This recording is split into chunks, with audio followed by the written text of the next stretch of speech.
Olá, queridos alunos, queridas alunas, espero que esteja tudo bem com vocês. Promari na área, bem-vindos a mais uma aula de artes e teatro.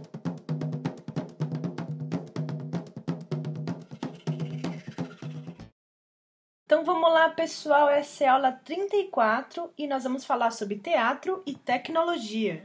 Os seres humanos inventam ferramentas para facilitar as tarefas do dia a dia, criando assim tecnologia.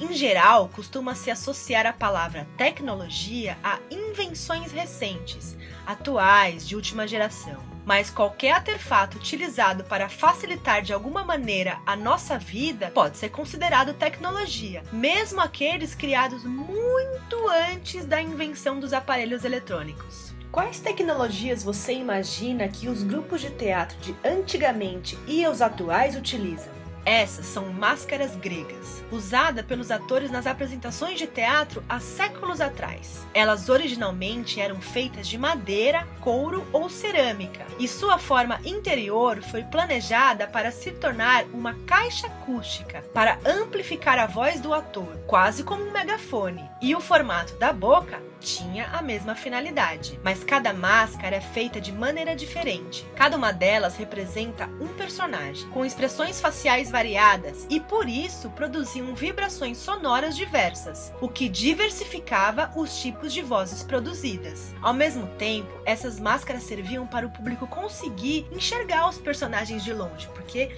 o teatro grego era aquela coisa enorme, né? Então elas eram feitas de tamanho exageradamente grande e suas expressões bastante marcantes. Além das máscaras nas representações teatrais desse período, tudo era pensado para ser grande, aumentando a capacidade de alcance dos espetáculos. Essa imagem mostra uma escultura de um ator dessa época. Os atores usavam roupas e adereços enormes, como o oncus, uma espécie de máscara prolongada utilizada na cabeça para dar mais altura ao personagem. E esses são os coturnos, sapatos de soldado alto para dar mais amplitude ao ator. Observe que nessa imagem o ator usa também dois adereços além da máscara. Esses recursos, gente, eles eram tecnológicos, porque além de ampliar a voz e a visibilidade, eles permitiam ainda que o ator interpretasse mais de um personagem na peça, sem revelar sua identidade. No século V a.C., o Estado grego, ele organizava esses festivais para reunir as pessoas. Eles eram chamados de Dionisíaca, um festival feito em homenagem aos deuses, que durava 6 dias e a participação do povo era obrigatória. Nelas, gente, a principal atração eram as apresentações de teatro. E nessa época, o teatro grego era uma atividade muito importante, porque os gregos antigos eles acreditavam que as peças teatrais eram formas de transmissão de ensinamentos sagrados e sociais. Então era importante que as apresentações alcançassem muita gente. Por isso que foram construídos grandes espaços para as apresentações de teatro, como por exemplo o Teatro de Siracusa e o Teatro de Dionísio. Esses teatros, gente, eles foram construídos em encostas, no morro, de forma que eles aproveitavam esse formato da montanha para construir essas arquibancadas e assim favorecer a propagação do som, o que permitia que milhares de pessoas ouvissem os atores perfeitamente. O cenário, essa estrutura de trás, ela começou com uma função, que era servir de local para as pessoas se trocarem, os atores trocavam de roupa ali e tal. Então, com o tempo, eles também perceberam que esse espaço, eles poderiam representar coisas. Então, poderia representar a fachada de um lugar, de um palácio ou de um templo. Deus ex machina é uma expressão em língua latina com origem do grego, que significa literalmente Deus surgindo da máquina. E era utilizada para indicar uma solução inesperada, improvável e mirabolante para terminar uma obra ficcional, e surgiu lá no teatro da Grécia Antiga, como um recurso cênico para representar uma divindade que surgia assim, metaforicamente no palco. Então eles desciam de guindaste até o local da encenação para finalizar aquela história. Com o passar do tempo, diversos recursos da arte teatral foram se transformando. Então, a invenção da luz elétrica, exemplo, foi uma coisa que revolucionou o teatro, né? Os palcos, amplificadores eletrônicos foram inventados, tipos diferentes de palco foram criados, grandes aparatos que servem para subir e descer grandiosos elementos de cena, cenário, E o teatro foi incorporando as inovações tecnológicas. Mas apesar de toda essa revolução tecnológica, existem peças que continuam sendo feitas sem esses elementos, só com o ator mesmo, com a sua expressão, seu corpo, a sua voz. Isso porque, mesmo com todo tipo de invenção tecnológica, a presença do ator em cena, gente, que é o contato direto com o público, é que sempre foi essencial para a existência do teatro.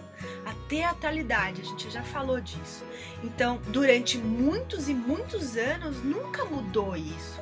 E nem foi questionada essa possibilidade. Sempre foi claro que sem a presença física do ator e do público em local determinado, o teatro seria impossível de existir. Tudo isso até chegar à internet e a pandemia global, né, gente? Nesse espetáculo, O Olho de Deus, o avesso dos retalhos da Companhia de Teatro dos Novos, de 2012, teve a temática narrativa centralizada na vida de uma família tradicional baiana, que esperava a volta de um riquião. O riquião, gente, é aquele membro mais jovem da família, o caçula, sabe? Porque ele estava desaparecido há anos. Duas senhoras religiosas aparecem em um mundo de fantasias. Para dar o ar dessa mistura de fantasia com realidade, eles utilizaram de recursos audiovisuais como projeções de vídeo.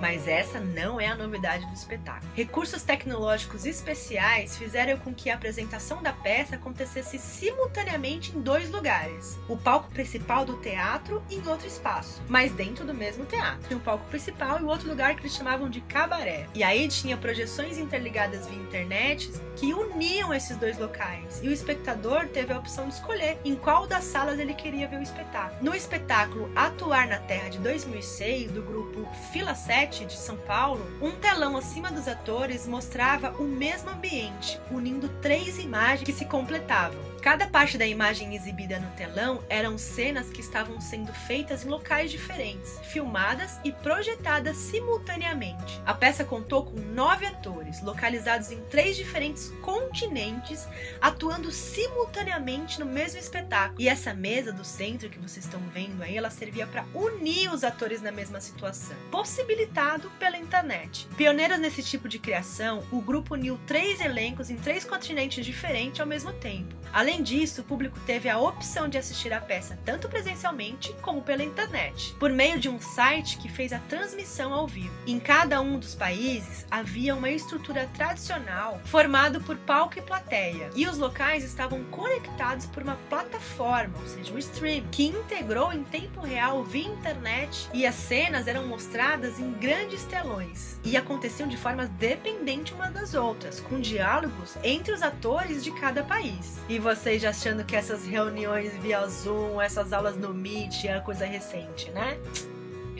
Será que é impossível fazer teatro em pleno distanciamento social durante a pandemia global? Com a pandemia, o teatro também acaba sendo um antídoto para a solidão de muitas pessoas na quarentena, sabia? Um exemplo são as lives de contação de história. De uma forma diferente da que estávamos acostumados, né? O teatro e as artes em geral têm marcado presença em nosso cotidiano, através dos feeds e dos portais. Um bom exemplo no Brasil, gente, é o SESC, o Serviço Social do Comércio, que, alinhado a todas as medidas de enfrentamento ao novo coronavírus e atualmente na amplificação de sua ação cultural, estabeleceu uma diversa programação online, #EmCasaComSesc. Dentro disso, o teatro está presente com apresentações de importantes nomes da dramaturgia nacional, encenando espetáculos adaptados para o digital. De casa, atores estão escolhendo um cômodo como locação e utilizando as próprias luzes e refletores para a iluminação e dessa forma fazer a sua transmissão.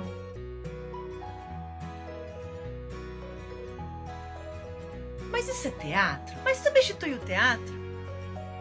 Jamais! Não tem cheiro, né, gente? Não tem intimidade, não tem a fila do gargarejo, não tem o olho no olho. É outra coisa, né? Não é teatro. Mas muitos artistas estão contando as suas histórias, mostrando a sua arte. Mas é o que se pôde fazer nesses tempos de arte ao vivo em suspensão, né, gente? Então, diversos grupos estão disponibilizando programação online. É a chance da gente ver ou rever espetáculos marcantes e a trajetória de diversos coletivos importantes. Entre as opções, tem peças do Teatro Oficina, apresentação do Grupo Corpo e da São Paulo Companhia de Dança.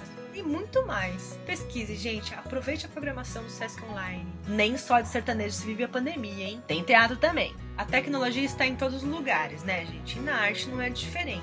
Então podemos pensar as possibilidades de criação e contato artístico pelas tecnologias e pela internet. Podemos visitar detalhadamente o acervo dos maiores museus do mundo, conhecer obras de artistas em lugares remotos, assistir peças diversas, adaptadas à linguagem visual e tornar tudo isso possível às grandes massas, possibilitando a inovação da criatividade dos artistas.